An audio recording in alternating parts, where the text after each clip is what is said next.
بھائی فضائل اعمال اور فیضان سنت میں شیخ احمد رفاعی کے حوالے سے ایک بڑا ہی مشہور واقعہ نقل ہوا ہے کہ سن 555 میں روضہ شریف کی حاضری کے موقع پر نبی صلی اللہ علیہ وآلہ وسلم کے قبر مبارک سے ہاتھ باہر نکال کر 90,000 لوگوں کی موجودگی میں اپنا معجزہ ظاہر فرمایا۔ آپ معجزات کے منکر ہیں؟ اگر نہیں تو پھر آئے دن اس واقعے کا مذاق کیوں اڑاتے ہیں؟ اس لیے مذاق اڑاتا ہوں کہ یہ کہانی ہے، اس طرح کا کوئی معجزہ ہونا ہوتا تو صحابہ کرام کے ساتھ ہوتا، یہ نہیں ہے کہ آپ ہر چیز کو معجزہ کہہ کے مان لیں گے۔ تو میں پھر ایک فیبریکیٹ کرتا ہوں کہ سیدنا ابوبکر نے اپنے زمانے میں ایک ایسی سیڑھی بنائی کہ صحابہ کرام ایک نماز چاند پہ ادا کرتے تھے، دوسری مدینہ شریف میں۔ تو میں کہوں آپ منکر ہیں؟ کہانی ہے۔ نبی علیہ السلام کا یہ معجزہ اس وقت کیوں نہیں ظاہر ہوا؟ سقیفہ بنی ساعدہ میں مولا علی اور سیدنا ابوبکر کے حوالے سے جو کچھ ہوا، وہ سب سے بیسٹ موقع تھا کہ نبی علیہ السلام قبر مبارک سے آواز دیتے کہ بھئی آپس میں صلح صفائی کے ساتھ رہو۔ 6 مہینے حضرت علی ناراض رہے ہیں، بعد میں حضرت ابوبکر کو بلوایا انہوں نے، اور پھر حضرت ابوبکر نے بھی اس مس ہینڈلی کے اوپر رو پڑے، تو پھر حضرت علی نے کہا میں آپ کی لانیہ بیعت کروں گا۔ میرا اس پہ یوٹیوب پہ کلپ ہے، سیدہ فاطمہ کا قاتل کون، لاکھوں لوگوں نے دیکھا، وہ آپ دیکھیں، میں نے پورا بریف کیا ہے۔ تو اس وقت تو کوئی نہیں ایسا ہوا۔ سیدہ عائشہ جب جنگ جمل کے لیے نکلی ہیں، بعد میں جو وہ روتی تھی، اس وقت نبی علیہ السلام آواز دیتے تھے، اسی حجرے سے تو نکل کے گئی ہیں۔ سیدہ عائشہ سے کوئی ضعیف روایت ثابت کرے کہ 47 سال اس حجرے میں رہنے والی لاڈلی ترین بیوی کو کبھی نبی علیہ السلام کی زیارت ہوئی ہو، اور اگر ہوئی ہوتی وہ چھپاتی نا۔ صحابہ کرام کو جب حضور کی زیارت ہوتی تھی وہ بتاتے تھے۔ سیدہ فاطمہ کو ہوئی ہو جو ان کے غم میں فوت ہو گئی۔ یہ سب کہانی ہے۔ اور پھر کہتے ہیں جی وہ 90,000 کا مجمع موجود تھا۔ 90,000 کا مجمع تو آج سے 150-200 سال پہلے مسجد نبوی میں نہیں آتا تھا۔ اور دوسرا 90,000 کی موجودگی میں اگر ہاتھ نکلے تو کتنے بندے دیکھ سکتے ہیں؟ 90,000 بندہ تو تب دیکھے گا کہ وہ نبی علیہ السلام قبر سے نکل کے کسی اونچی جگہ پہ چڑھتے ہیں۔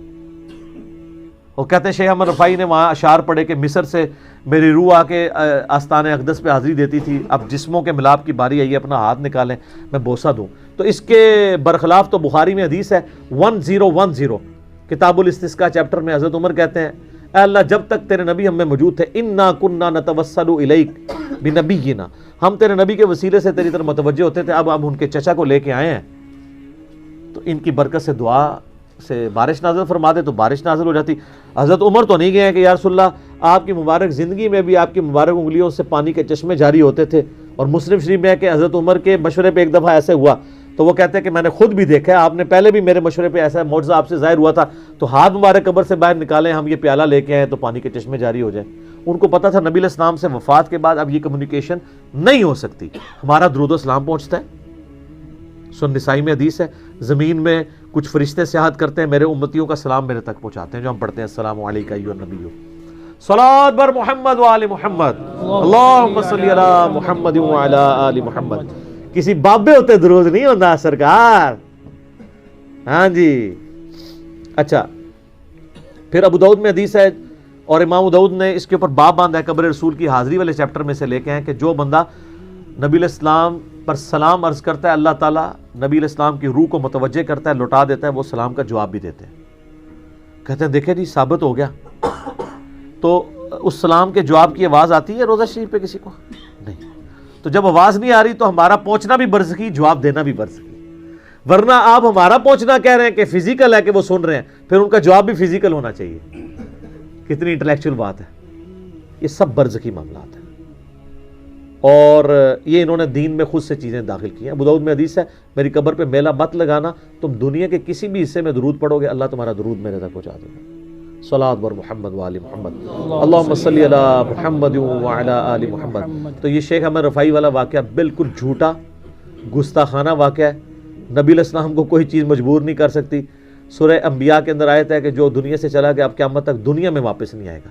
یہ کہتے ہیں حضرت عیسیٰ علیہ السلام مردے زندہ کرتے تھے، وہ دنیا میں واپس نہیں آتے تھے، وہ صرف دکھاتے تھے مردوں کو زندہ کر کے، وہ حضرت عیسیٰ کے نبی ہونے کی گواہی دیتے تھے، پھر وہ اسی وقت مر جاتے تھے، چلتے پھرتے نہیں تھے۔ نا نا نا انج نہیں سی ہوندا مردے۔ اچھا کہتے ہیں حضرت عیسیٰ مردے زندہ کرتے تھے، شیخ عبدالقادر جیلانی نہیں کرتا۔ دیکھو کیسی اینالوجی بناتے ہیں، کیسی ٹھیک۔ یہ جناب وہ برات ڈوب گئی، انہوں نے اپنی برات ڈوب چڑی اللہ کے فضل نال۔ سب کہانی ہے جھوٹ۔ کچھ بھی نہیں ایسا ہوتا. یہ معجزہ تو نبی علیہ السلام کے حق میں نہیں ہے. سورہ انبیاء پڑھیں, نام ہی انبیاء ہے. نبیوں کے بارے میں عقیدہ کیا ہو, 17واں پارہ سٹارٹ ہو رہا ہے, اس کے پہلے صفحے پہ لکھا ہے کہ اگر یہ نبی ہے تو وہ معجزے کیوں نہیں ہمیں دکھاتا جو اگلے انبیاء کے یہ خود ہم سے بیان کرتا ہے. ہائے دسو, قرآن تو نفی کر رہا ہے اور کافروں کا اعتراض لے کے آ رہا ہے کہ یہ کیوں نہیں مردے زندہ کرتا, اس کے لیے آسمان سے بجلی کیوں نہیں نازل ہوتی ہماری قربانی کو کھا جائے. سورہ بنی اسرائیل میں 8 معجزات وہ کہتے تھے یہ کر کے دکھائے, آسمان پہ چڑھ کے بتائے, اشارہ کرے تو اس کے لیے باغ بن جائے. اللہ نے فرمایا تم کہہ دو میں ایک بشر ہوں, رسول ہوں, معجزات اللہ کے پاس ہے. تسی کہہ دو شیخ عبدالقادر سب کچھ کر سکتے ہیں. سر کوئی پیغمبر بھی کچھ نہیں کر سکتا سوائے وہ معجزات جو اللہ اٹیچ کرتے. حضرت موسیٰ علیہ السلام نے جب پہلی دفعہ عصا پھینکا تھا تو ڈر کے بھاگے کیوں تھے؟ اگر انہوں نے خود ہی بنایا تھا تو. جیسا بچہ پہلی دفعہ جب ماچس جلاتا ہے نا تو ڈرتا ہے نا, اس کے بعد وہ کئی بار جلاتا رہتا ہے, چیزوں بھی آگ لا چڑھتے ہیں. کیوں؟ کہ اس کے ایکسپیرینس میں چیز آ جاتی ہے.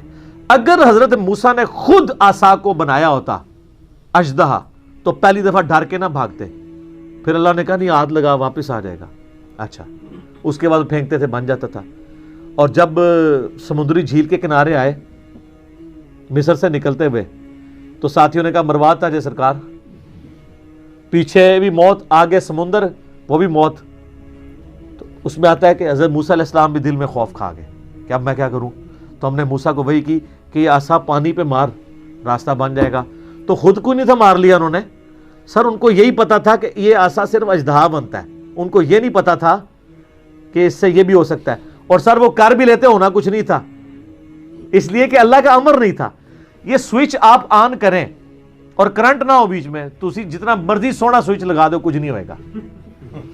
کرنٹ ڈیوائن سپارک تو اللہ کا ہے نا.